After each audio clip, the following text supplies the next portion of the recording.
प्रिय दर्शकों, नमस्कार। एक बार फिर से उपस्थित हूं आप सबके सामने रविवार के कार्यक्रम में विश्लेषण जन्म कुंडली का। इस कार्यक्रम के अंतर्गत इस हफ्ते मैंने जिनकी कुंडली चुनी है, इनका नाम मयंक सुंदरम है। आप लोग बाकी के जितने लोग जिनको लग रहा होगा कि मेरी कुंडली नहीं चुनी गई, उन लोगों को बात बता दूं, 10 में से 15-20 नाम मैंने ऐसे चुने थे, लेकिन किसी ने खाली जय श्री कृष्णा, किसी ने खाली राम राम, किसी ने लिखा ही नहीं, तो इस वजह से भी दिक्कत होती है। अगली बार से आप लोगों को मैं बैनर बना करके रख दूंगा, आप वहीं पे जिस तरीके से हमारा पंचांग जाता है उसी तरीके से आपको वो मिल जाएगा शनिवार के शाम को, और वहां पे आप अपना डेट ऑफ बर्थ वगैरह सवाल के साथ लिख दिया करिएगा। AM PM का विशेष ख्याल रखिएगा। शुरू करते हैं आज का कार्यक्रम। कहीं नहीं जाना है, इनकी कुंडली का विस्तार से अध्ययन करते हैं, जिनमें सवाल इन्होंने IAS और IPS बनने के बारे में पूछा है। आइए देखते हैं क्या कहती है इनकी कुंडली। सबसे पहले आपको इनके पंचांग से मिला देता हूँ। ये कुंडली किसी एक खास व्यक्ति की नहीं हो सकती, ये हो सकता है कि ये डेट ऑफ बर्थ हो सिर्फ, पर वस्तुतः ग्रह तो सबके लिए लाभदायक और हानिकारक होते ही हैं, और उनका प्रभाव सबके जीवन को प्रभावित करता है।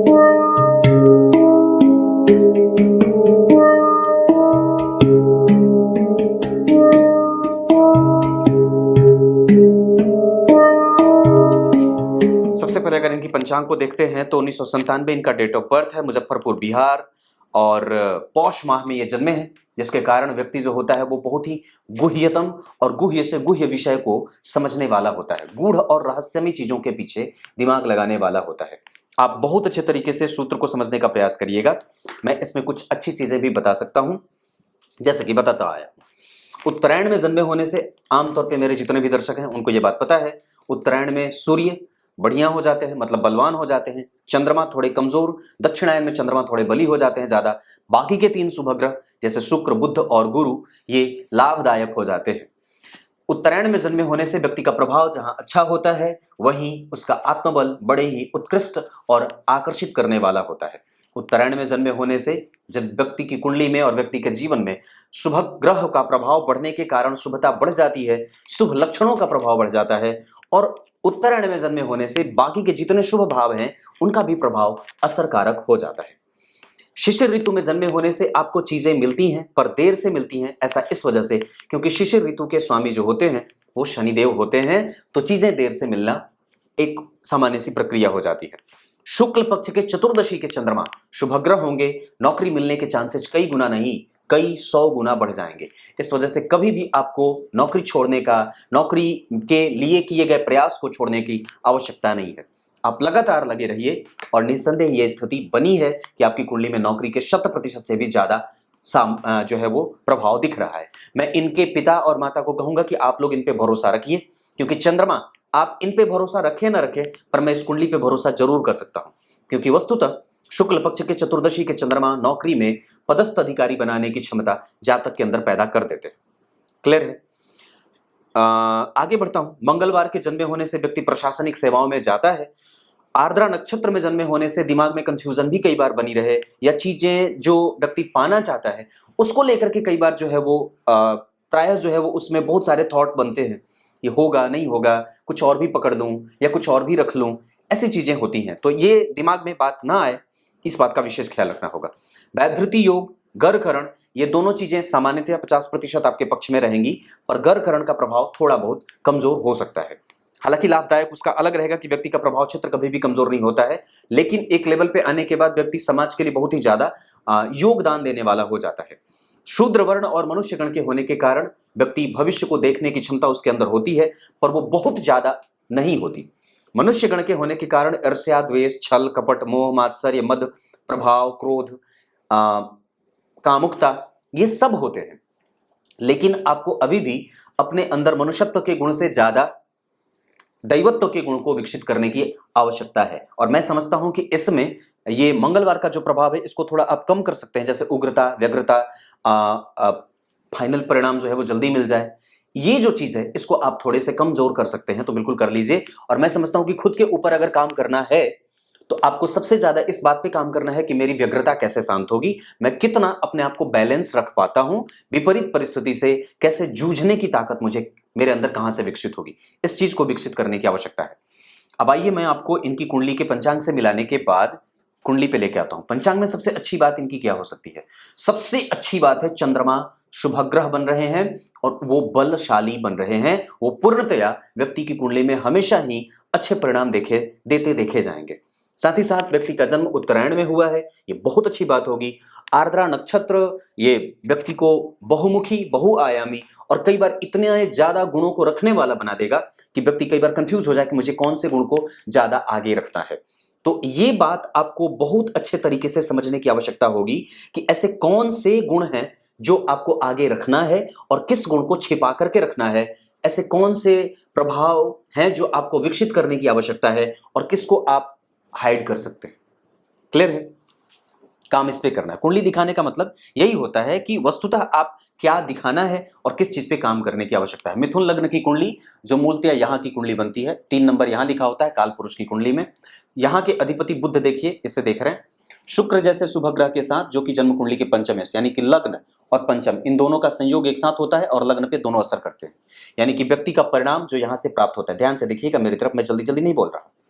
लग्न के अधिपति बुध और पंचम के अधिपति शुक्र, इन दोनों का संयोग एक साथ होगा शुभ ग्रह की राशि में, धनु राशि, और यहाँ के अधिपति गुरु नीच के होकर के बैठे हैं, जिनका नीच भंग मंगल कर दे रहे हैं। ये अच्छी बात होगी। साथ ही साथ इनका नीच भंग शनि के साथ भी हो जाएगा, क्योंकि शनि गुरु की राशि में और गुरु शनि की राशि में बैठे हैं। क्लियर है? समझ में आ रही है चीजें? मैं आपके पिताजी से पूछ रहा हूं और आपकी माताजी से पूछ रहा हूं। यहाँ शनि जो है वो मीन राशि में बैठे। मीन राशि किसकी राशि होती है? गुरु की। गुरु की राशि कौन सी है? मीन राशि। वहां कौन बैठा है? शनि, सौसे शनि। 10 नंबर किसकी राशि होती है? मकर राशि। मकर राशि का अधिपति कौन? शनि। वो कहाँ बैठे? गुरु की राशि में। तो ये जो परिवर्तन हुआ, मतलब गुरु की राशि में शनि बैठ गए, शनि की राशि में गुरु बैठ गए, तो ये महान परिवर्तन कहा जाता है।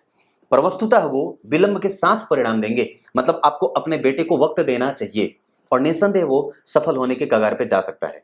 दूसरे नंबर पे दशम भाव के अधिपति से जब शनि का संबंध बन जाता है तो व्यक्ति सरकारी क्षेत्र में लाभ प्राप्त कर लेता है, और ये बात आप सीधे तौर पे देख रहे हैं।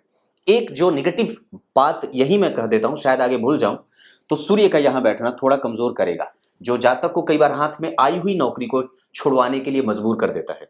या कई बार जब व्यक्ति नौकरी में चला भी जाता है तो उसके साथ कई बार पॉलिटिक्स हो जाए, या कई बार वो किसी गलत चीज का शिकार हो जाता है, जिसके कारण हाथ में आई हुई वस्तु कई बार छूट जाती है। ये कभी भी मत करिएगा। चाहे किसी भी स्थिति में अपने अंतिम श्वास तक, जब तक आपकी अवस्था है तब तक आपको फॉर्म भरते रहना चाहिए और उस पर आगे अमल करते रहना होगा, क्योंकि आपकी कुंडली में लग्नेश ने लग्न को देखा है, शुक्र पद के कारक होते हैं, क्राउन इनका कारक क्षेत्र होता है, सिंहासन, ये आरूढ़ करते हैं और लग्न को देख रहे हैं तो ऐसी स्थिति बनेगी। परिणाम भाव के अधिपति शुक्र होते हैं, वो लग्न को देख रहे हैं, ये अच्छी बात होगी। शुक्र को लग्न के देखने का परिणाम अलग होगा, और जिस नक्षत्र में बैठे हैं ये दोनों ग्रह, यानी कि लग्नेश पूर्वाषाढ़ा में बैठे हैं, जिनके प्रभाव में अगर आप देखेंगे तो जो स्थिति मैं देख रहा हूं उसमें शुक्र नवांश कुंडली में देखिए स्वग्रही हो जा रहे हैं। यहां पे शुक्र जो है वो केंद्र में आ रहे हैं, दशम भाव से इनका संबंध। यहां जो है वो दशम भाव से केंद्र में, उच्च की राशि बनी है ना यहाँ शुक्र की, तो शुक्र की उच्च राशि से शुक्र केंद्र में, यह अच्छी बात होगी। यहाँ के अधिपति का परिवर्तन में जाना, दशम भाव से शनि का संबंध बनना, और मंगल का शनि से संबंध, मंगल और शनि का एक दूसरे को देखना, ये पदस्थ अधिकारी बनाने का योग और प्रशासनिक सेवाओं में जाने का योग बना देंगे। सूर्य का संबंध जन्म कुंडली में द्वितीय भाव से बन रहा है ये, और गुरु का संबंध जन्म कुंडली के द्वितीय भाव से। व्यक्ति नैतिकीय सोच को लेकर के नैतिक आचरण का पालन करता हुआ अपने समस्त परिणामों को प्राप्त करता है, क्योंकि जन्म कुंडली के चतुर्थ स्थान से दो नैतिक तत्वों के ग्रह बैठे हैं, ये स्वभाव का भाव होता है। अष्टम भाव में सूर्य और गुरु का बैठना अल्टीमेटली व्यक्ति को जो है वो क्रूएल नहीं बनने देगा, वो बिल्कुल ही व्यक्ति को मॉरल वैल्यू में जागृत करके रखता है, वो कभी भी निंदनीय कृत्य नहीं कर सकता। पर हाँ, इसके एक अलग परिणाम ये होंगे कि कई बार व्यक्ति जो है वो पूजा पाठ करे तो निरंतर करे, कभी छोड़ दे तो बिल्कुल छोड़ दे, या कई बार वो अपने से बड़ों का असम्मान भी कई बार कर सकता है। विशेषतया शनि की दशा अभी चल रही है, अभी तो नहीं कहूंगा, लेकिन कई बार राहु वगैरह की दशाओं में या गुरु की दशा में भी कई बार ये चीजें देखी जाती हैं।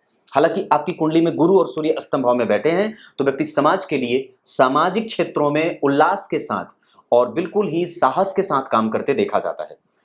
पहले इस बात पे विचार करते हैं, बुध और मंगल का संबंध कैसा है। बुध यहाँ के अधिपति, मंगल यहाँ के अधिपति। मंगल की चौथी दृष्टि बुध पे जा रही है और उस मंगल की चौथी दृष्टि जो है वो शुक्र पे भी जा रही है।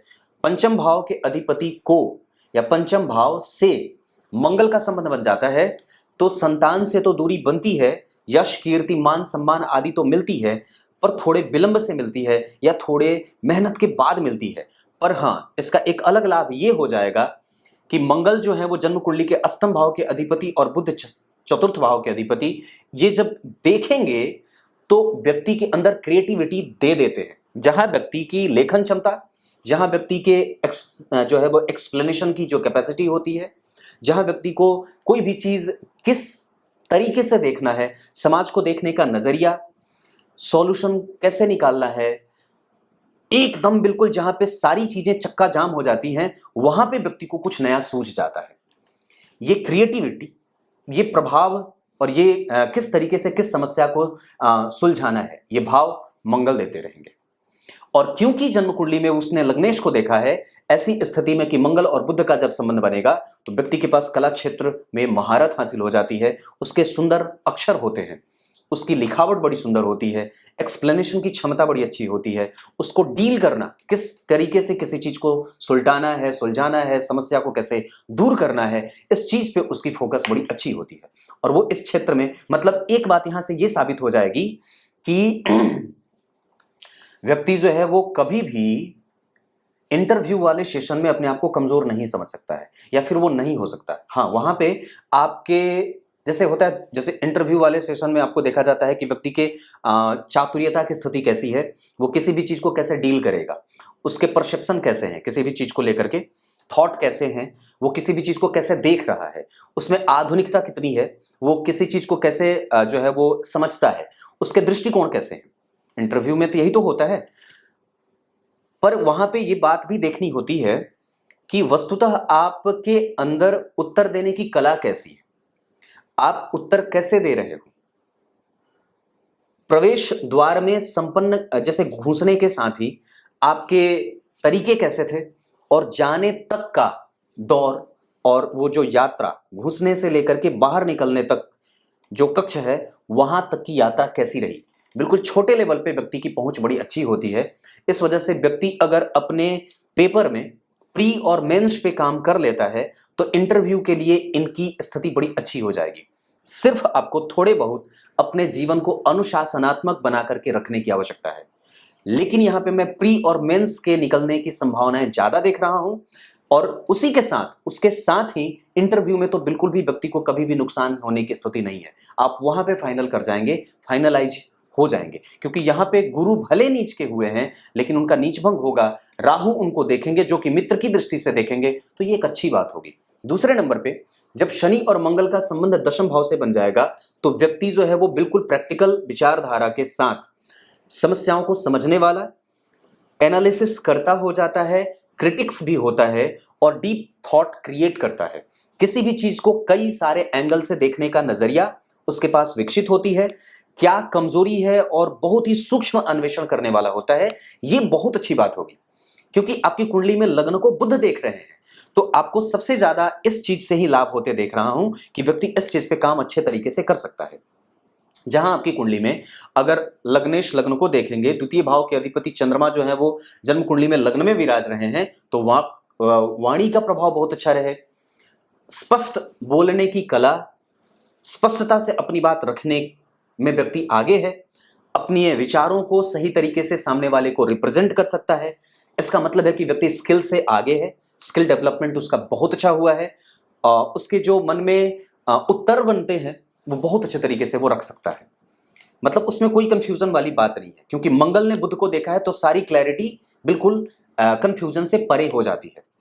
तीसरे भाव के अधिपति जो बनेंगे वो आपकी कुंडली में सूर्य बनेंगे, जो गुरु के साथ बैठे हैं।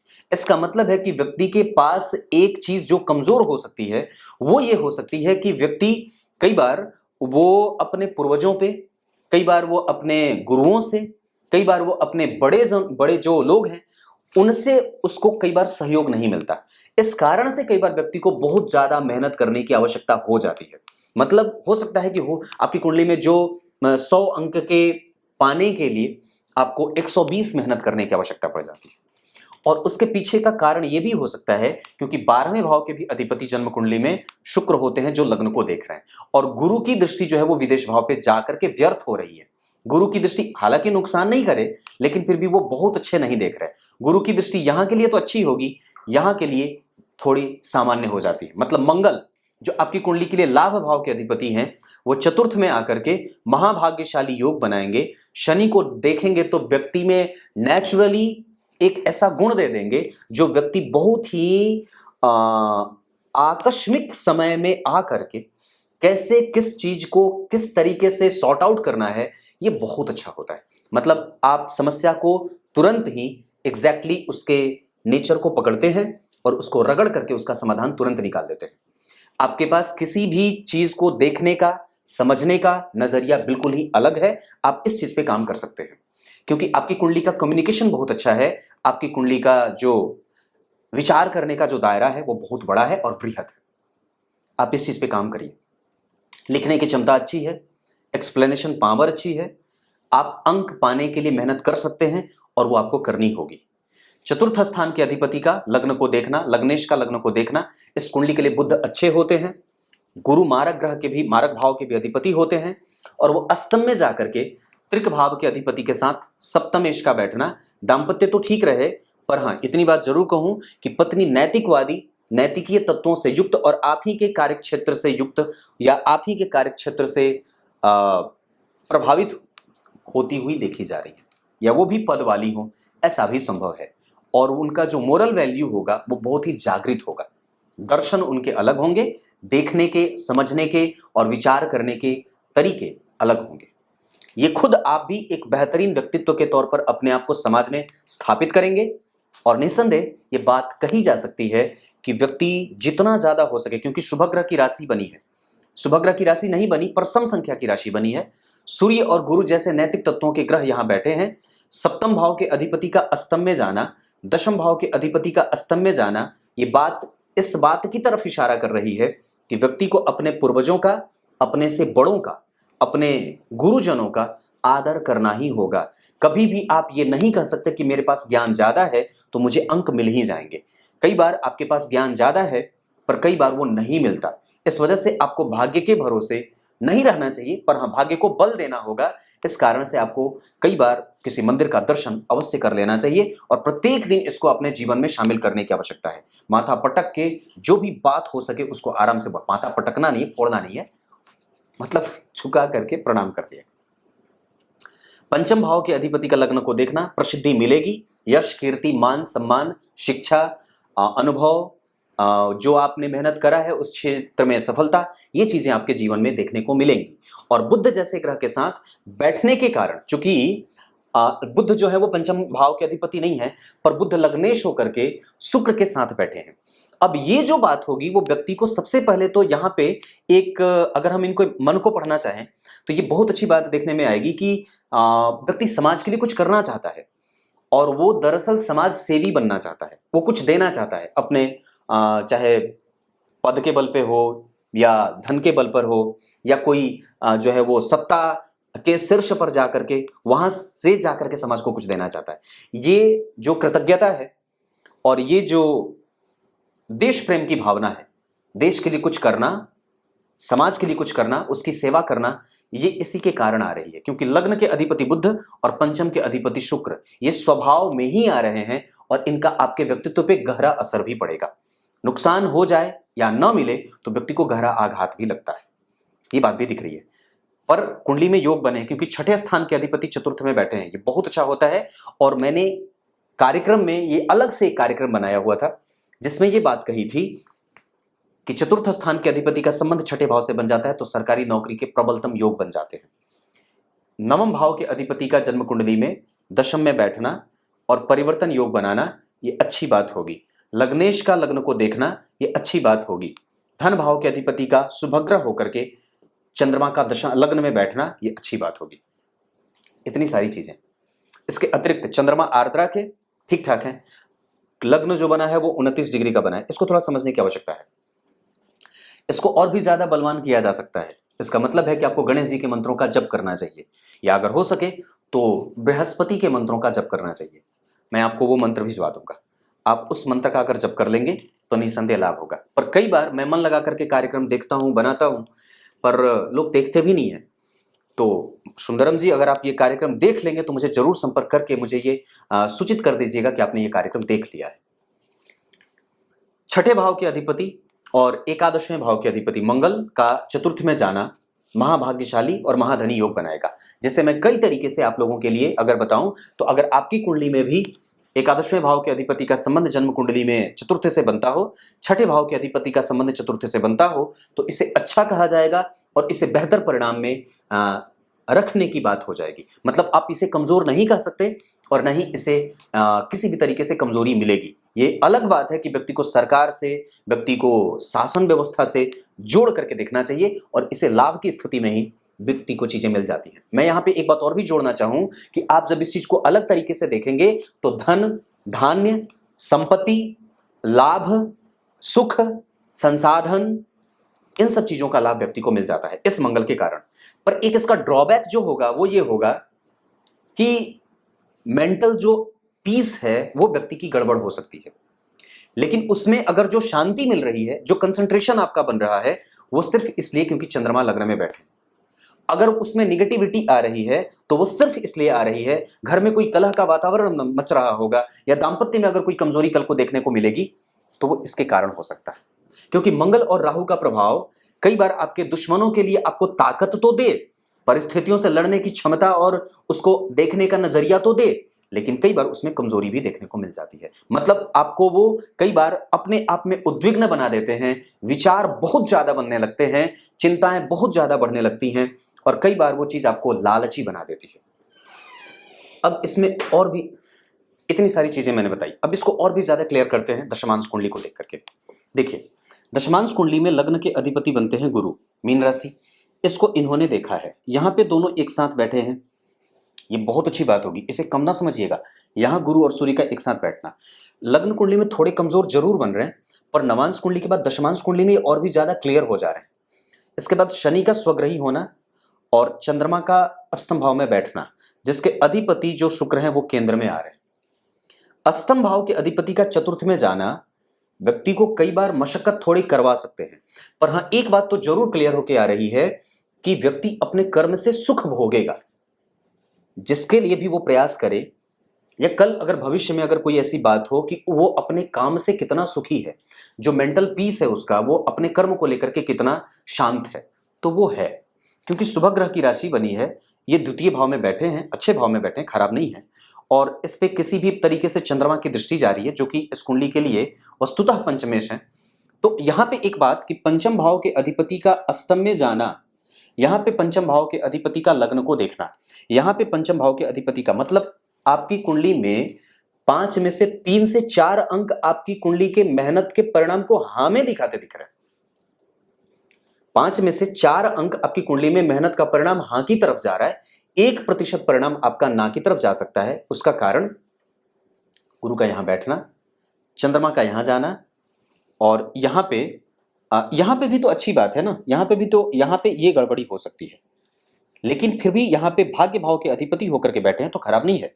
यहां पे गुरु चंद्रमा के साथ, यहां गुरु और चंद्रमा का संबंध षडाष्टक का भले बन रहा है, पर कमजोर यहां भी नहीं है, कमजोर यहां भी नहीं है। उसके अतिरिक्त मंगल का बुध को देखना, शनि मंगल का संबंध शासक और शासक वर्ग से जोड़ करके व्यक्ति को देखा जा सकता है। इसके अतिरिक्त मैं आपको और भी चीजें बताता हूं, जैसे नवांश कुंडली में दशम भाव में सूर्य का बैठना, ये सबसे ज्यादा लाभदायक हो, और शनि का यहां पे देखना ये और भी बड़ी बात हो जाएगी। यहां पे आप इसे इस तरीके से नहीं देख सकते कि पिता के साथ संबंध खराब होंगे, ना ना ना ना, बिल्कुल नहीं।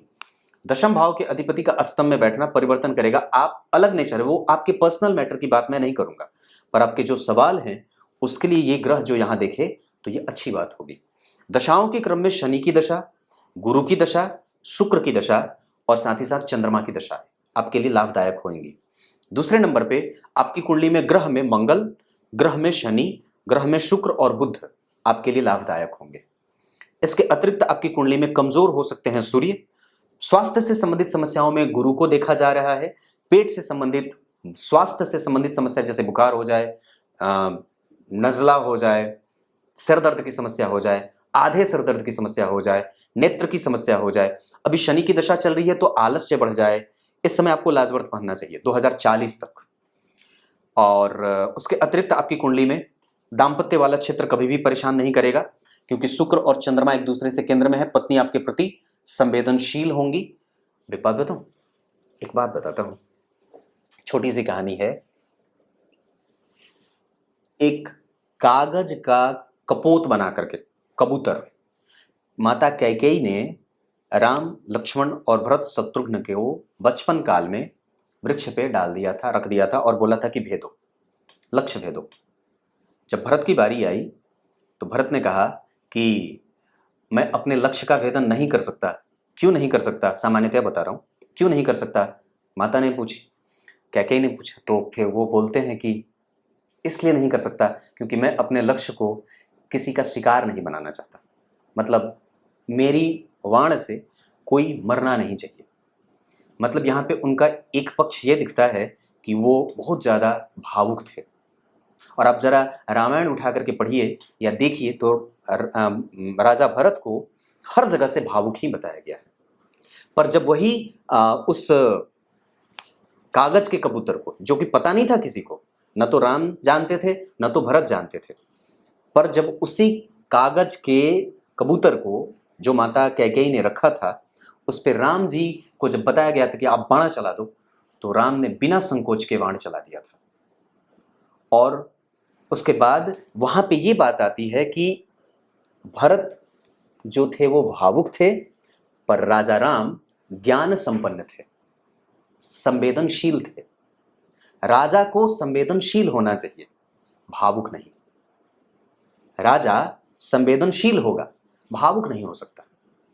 अगर वो भावनाओं में बहेगा तो वो संवेदनहीन हो सकता है, संवेदनशीलता उसकी कमजोर हो सकती है। और भावनाओं के प्रवाह में ज्ञान कई बार क्षुब्ध हो जाता है। राजा राम ने ये बात कई बार लक्ष्मण जी को भी बताई है।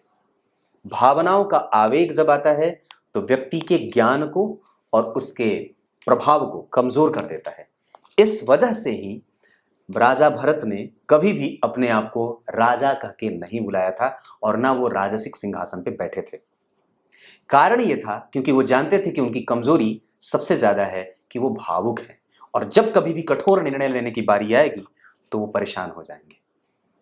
इस कारण से, और चूंकि राजा राम जानते थे कि मैं जो शासन, जिस पे मैं तंत्र पे बैठूंगा, जो सिंहासन पे मैं बैठूंगा, वो उतनी ज्यादा मजबूती से मैं वहां रह के शासन नहीं कर सकता, क्योंकि इन 14 वर्षों का जो शासन काल होगा, जिसमें मैं अन्य प्रकार के कितने प्रकार के राक्षसों का जो है वो मर्दन करने वाला हूं, उनका मान मर्दन करने वाला हूं। तो ये जो मेरी अवस्था है, ये अवस्था मेरे उस काम में मेरा सहयोग कर सकती है। क्योंकि राजा दशरथ के समय पे भी तो ताड़िका, सुबाहु, मारीच जैसे राक्षस थे। इस कारण से भी ये बात बनती है। तो मेरे कहने का मतलब है कि आपको संवेदनशील होना ही होगा, आप भावुक नहीं हो सकते। ये चंद्रमा आपको भावुक बना सकते हैं। मंगल की दृष्टि शनि पे आपको जो है वो संवेदनशील बनाएगी और आप छोटी छोटी बातों पे गौर करने वाले होंगे। मैं 100% ये बात कह सकता हूं कि व्यक्ति को आगे बढ़ना चाहिए और निसंकोच होकर बढ़ना चाहिए। गारंटी है, आगे बढ़िए। क्योंकि लग्न भाव बलवान है, द्वितीय भाव बलवान है, तृतीय भाव विपरीत परिस्थिति आपकी आत्मा कई बार बना सकती है, कई बार आपका आत्मबल कमजोर हो सकता है, चीजें थोड़ी थोड़ी चीजों के लिए छूटती रह सकती हैं, पर आपको उस पर फोकस बढ़ा देना चाहिए। चतुर्थ भाव के अधिपति का लग्न को देखना, लग्नेश का लग्न को देखना, ये अच्छी बात। पंचम भाव के अधिपति का लग्न को देखना, ये अच्छी बात। छठे भाव के अधिपति का चतुर्थ में जाना, ये सबसे ज्यादा अच्छी बात। सप्तम भाव के अधिपति का अष्टम में जाना कई बार व्यक्ति के दाम्पत्य को, यहां नहीं कहूंगा करियर के दृष्टिकोण से, ये थोड़े बहुत कमजोरीपन को दिखाएंगे, लेकिन वो परिवर्तन में है, इस वजह से वो भी अलग तरीके का अनूठापन ही होगा। अष्टम भाव के अधिपति का परिवर्तन करना यह अच्छी बात होगी और बेहतर परिणाम भी देंगे थोड़े विलंब के साथ, क्योंकि लग्नेश के उनके ऊपर शनि की दृष्टि होगी तो थोड़ी बहुत कमजोरी भी रहेगी, लेकिन वो भाग्येश भी हैं, इस वजह से बल मिलता रहेगा। भाग्य भाव के अधिपति का दशम में आना, व्यक्ति कभी भी शासन के शीर्ष पर जाता है और बेहतर परिणाम देता है, लोगों को समझता है, वो उनके भावनाओं को बहुत अच्छे तरीके से समझ लेता है और क्या निर्णय लेना है बिना किसी प्रवाह में बहे, वो प्रवाह के निर्णय सत्य कर देता है। मतलब वो कभी भी निंदनीय और कभी भी किसी से प्रभावित होकर के गलत निर्णय नहीं ले सकता, बिल्कुल ही प्रबुद्ध है, जानकार है, अनुभवी है। दशम भाव के अधिपति के बारे में मैंने चर्चा करी। एकादशवें के अधिपति का महाभाग्यशाली योग, महालाभकारी योग। 12वें के अधिपति का देखना व्यक्तित्व को कई बार कमजोर करे या घर से दूर जाने का इशारा। क्लियर है? बाकी की चीजें जाननी होगी तो मुझे संपर्क कर लीजिए। तब तक के लिए बहुत बहुत नमस्कार।